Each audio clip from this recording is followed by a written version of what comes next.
Welcome back to our channel, and thank you for tuning in and thank you for supporting us. But if you have not subscribed yet, please encourage us by doing so. And God bless Biafra. Ise. The Borno State House of Assembly Speaker cries to Buhari impostor to return the Nigerian military to the northeast region now, because Igbos are not the problem and their states have been taken over by Boko Haram terrorists. The Speaker of Borno State of Assembly, Right Honorable YୖٰKARIM has called on the Fulani Nigerian government and the Nigerian military to rescue their local governments from the control of Boko Haram terrorists. Speaker Lawan said his constituency has been taken and has not benefited from basic developmental program of the state for many years now, since 2015, because all the budgetary provisions for the state government project executed by the government of the state does not capture the need of his deserted local government areas and others due to lack of access and absence of Nigerian security agencies.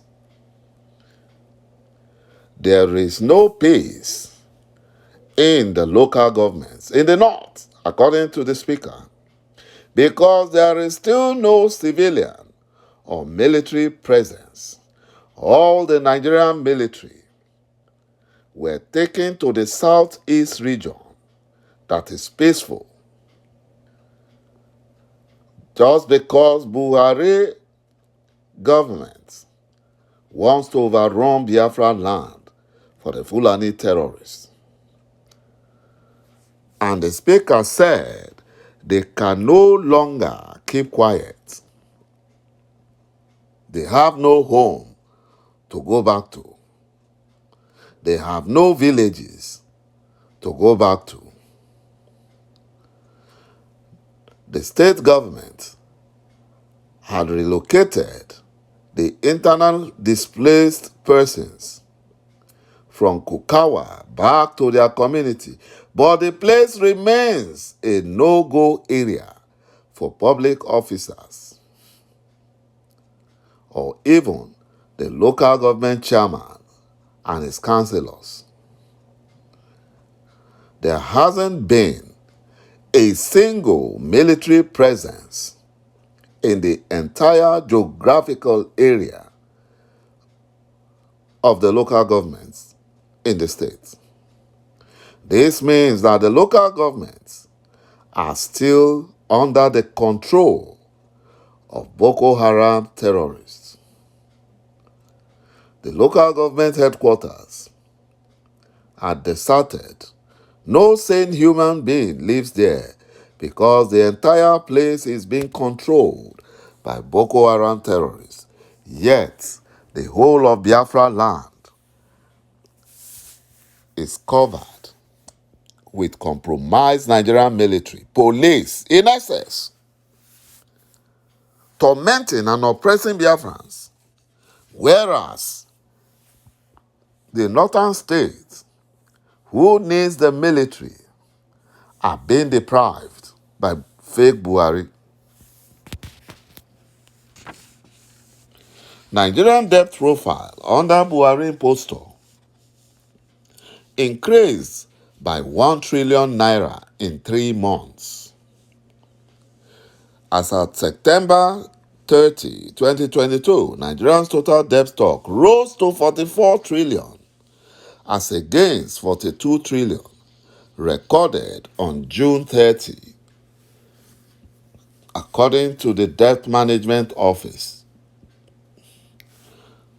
DMO, the Debt Management Office, said that the debt comprises of the total domestic and external debt of the Fulani Nigerian government, all state governments, and the Federal Capital Territory.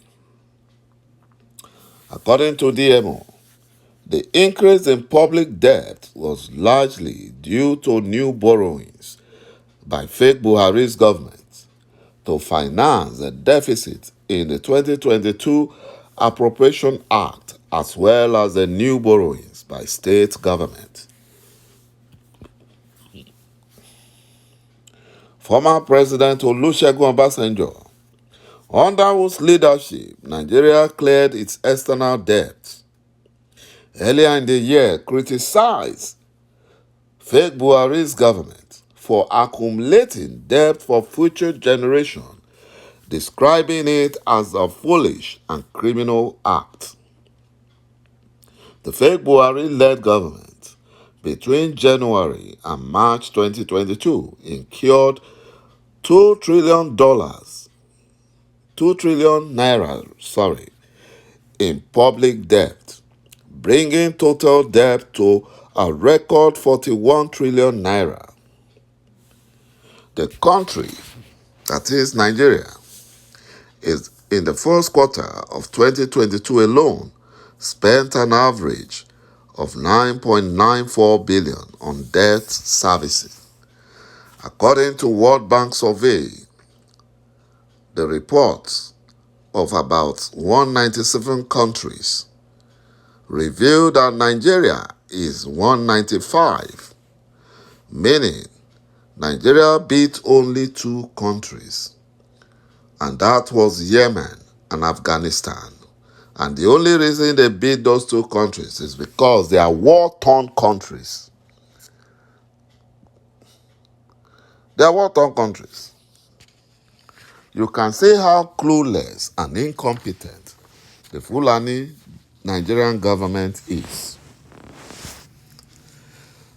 But they would never, or they don't want Nigeria to disintegrate so that the workable nations can go their separate ways.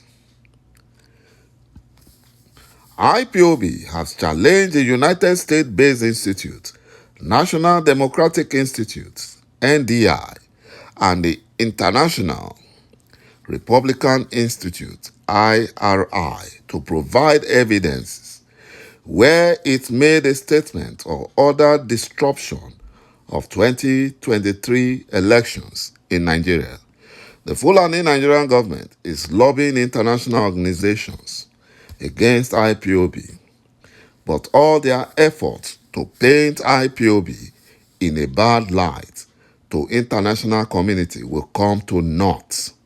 IPOB advised the two American institutes being sponsored by the Fulani Nigerian government to make fallacious and false statements against IPOB towards Nigerian 2023 election to be circumspect in their reportage. If the American Secret Agency is sincere with their intelligence, the two U.S.-based institutes, National Democratic Institute and the International Republican Institute, would have known that the Fulani Nigerian government and her security apparatus are the ones sponsoring criminals and terrorist bandits to cause confusion and havoc in the southeast regions, and in turn around to blame it on IPOB. It is unfortunate that these two organizations are making caricature of themselves in their efforts to help the Fulani Nigerian government blackmail IPOB. IPOB still remains neutral towards the 2023 general elections because IPOB know what they are looking for. Thank you, my brothers and my sisters, for watching this video. Bye-bye for now.